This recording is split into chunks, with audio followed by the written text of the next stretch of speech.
I'm James Lui. I'm a Senior Applications DBA with Aramark Uniform Services. I'm Bobby Curtis. I'm a solution architect with Bias Corporation, Platinum Partner. And we just finished an introduction to 12C new features and functionality. One of the reasons we wanted to bring this to the users group attention is that out on the internet, we were Googling for database 12C. We wanted to find out, it's not a general release right now. It's not generally available. But there are beta test partners out there that have been looking and whacking it, trying to make it work. What we found was a little disturbing. There's a lot of stuff that's dating back to early last year that partners that are on these betas have been blogging about features that may or may not be in the product. They're putting SQL code out there that is wrong. And that came to our attention is when we were talking to the Oracle partners here, what do we do about this? So our position on this was to try to start elevating and visibility of what's happening out there with regard to NDA beta partners like Bobby and I, who are subject to, you can't talk about it. You can't disclose stuff that isn't real.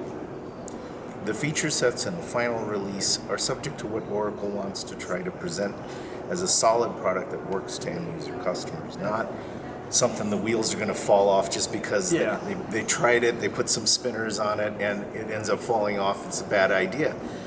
The whole purpose for this idea is we don't do GA on an unstable product, is the idea, let's let experts hammer at this thing, see if it works, get an idea from a user group perspective, trying to represent as many people as possible, what features work, what don't work, and what needs to be fixed before that thing goes live.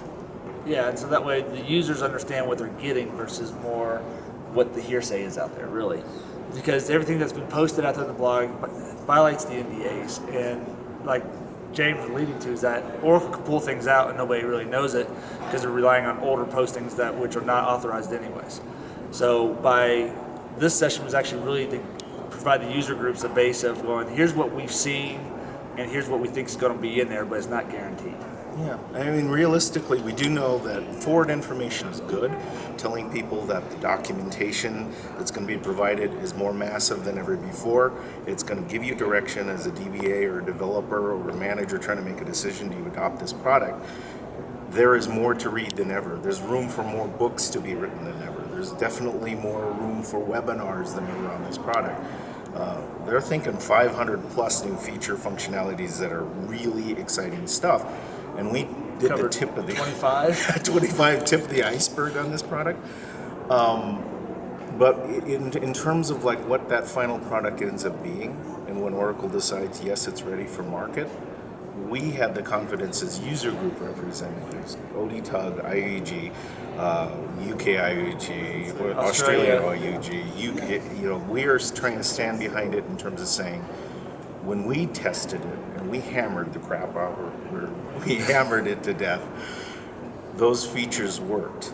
And with caveats saying, if you fix this, then we're happy. Correct.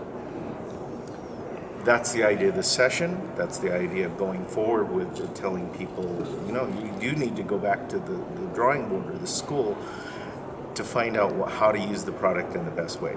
But the exciting part is here at Collaborate, IOUG was able to give those who attended our session a preview of the future in a very substantial technical way. Yep.